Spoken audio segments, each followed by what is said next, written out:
లోక్సభ నియోజకవర్గాల పునర్విభజన ప్రక్రియకు వ్యతిరేకంగా తమిళనాడులో అధికారంలో ఉన్న డీఎంకే అధినేత ముఖ్యమంత్రి ఎంకే స్టాలిన్ చేపట్టిన ఉద్యమానికి జనసేన అధినేత ఉప ముఖ్యమంత్రి పవన్ కళ్యాణ్ మద్దతు ఇవ్వాలని భావించారా?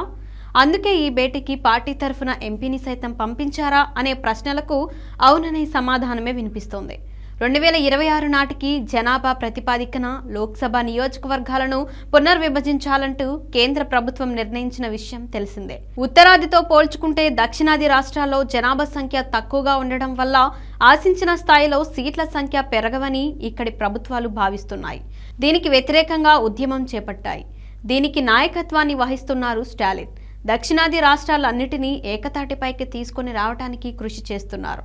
ఇందులో భాగంగా దక్షిణాదిన బీజేపీ మిత్రపక్షాలేతర ముఖ్యమంత్రులు వివిధ పార్టీల అధినాయకులతో చెన్నైలో సమావేశాన్ని ఏర్పాటు చేశారు. ఈ భేటీలో పాల్గొనడానికి జనసేనకు చెందిన కాకినాడ లోక్సభ సభ్యుడు తంగెళ్ల ఉదయ్ శ్రీనివాస్ శుక్రవారం రాత్రే చెన్నైకి చేరుకున్నారు. డీఎంకే ప్రతినిధులు ఆయనకు స్వాగతం సైతం పలికారు.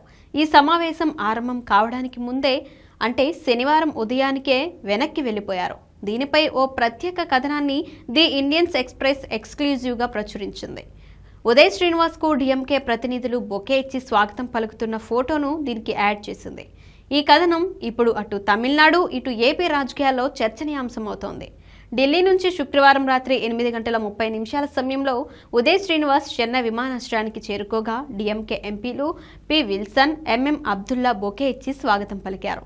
బస ఏర్పాటు చేసిన ఐటీసీ గ్రాండ్ చోలా హోటల్కు ఆయనను తీసుకెళ్లారు.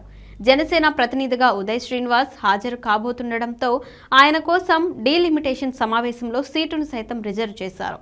ఉదయ్ శ్రీనివాస్ డీలిమిటేషన్ సమావేశానికి చెన్నైకి వెళ్లడంపై జనసేన వివరణ ఇచ్చినట్లు ఇండియన్ ఎక్స్ప్రెస్ తన కథనంలో పేర్కొంది. తమ పార్టీ అధినేతలెవరూ హాజరు కావట్లేదని తెలియజేయడానికే ఉదయ్ శ్రీనివాస్ చెన్నైకి వెళ్లారంటూ ఉటంకించింది. వాస్తవ పరిస్థితి మాత్రం దీనికి భిన్నంగా ఉంది. డీలిమిటేషన్ సమావేశం ఏర్పాటైన వేళ ఉదయ్ శ్రీనివాస్ చెన్నైలో ఉండటం బీజేపీ అధిష్టానం కంట్లో పడిందని, అందుకే ఆయనను వెంటనే వెనక్కి పిలిపించుకోవాల్సిందిగా జనసేన పార్టీ అగ్ర నాయకత్వానికి హుకుం జారీ చేసిందని ఇండియన్ ఎక్స్ప్రెస్ తెలిపింది. బీజేపీ హైకమాండ్ ఆదేశాల మేరకు పవన్ కళ్యాణ్ హుటాహుటిన ఉదయ్ శ్రీనివాస్ కు ఫోన్ చేశారని, వెంటనే వెనక్కి రావాలంటూ ఆదేశించారని వివరించింది. అదే సమయంలో ఆయన స్వయంగా స్టాలిన్తో ఫోన్లో మాట్లాడారని, హఠాత్తుగా వెనక్కి రావడానికి గల కారణాలను తాను తర్వాత వివరిస్తానని చెప్పినట్లు డీఎంకే వర్గాలు వెల్లడించినట్లు ఇండియన్ ఎక్స్ప్రెస్ పేర్కొంది. భారతీయ జనతా పార్టీ సారథ్యంలో కేంద్రంలో అధికారంలో ఉన్న ఎన్డీఏ, ఏపీలో తెలుగుదేశంలో పార్టీ కూటమిలో కీలక భాగస్వామ్యంగా కొనసాగుతుంది జనసేన. ఈ పరిస్థితుల్లో బీజేపీ, ఎన్డీఏకు వ్యతిరేకంగా డీఎంకే చేపట్టిన ఉద్యమానికి జనసేన ఎంపీ హాజరు కావడానికి చెన్నైకి చేరుకోవడం, స్వాగతాన్ని అందుకోవడం ప్రాధాన్యతను సంతరించుకుంది. ఈ వ్యవహారం మొత్తం మీద డీఎంకే అధికారికంగా స్పందించలేదు కానీ ఆ పార్టీకి చెందిన ఓ సీనియర్ నాయకుడు మాత్రం మాట్లాడారు. జనసేన ఎంపీ చెన్నైకి వచ్చారంటే అందులో ఏదో మర్మం ఉండే ఉంటుందని చెప్పారు. డీఎంకే నుంచి తమకు ఆహ్వానం అందిందంటూ జనసేన పార్టీ కూడా అధికారికంగా వెల్లడించిన విషయం తెలిసిందే. కూటములు వేరు కావడం వల్ల తాము దూరంగా ఉన్నామని పేర్కొంది.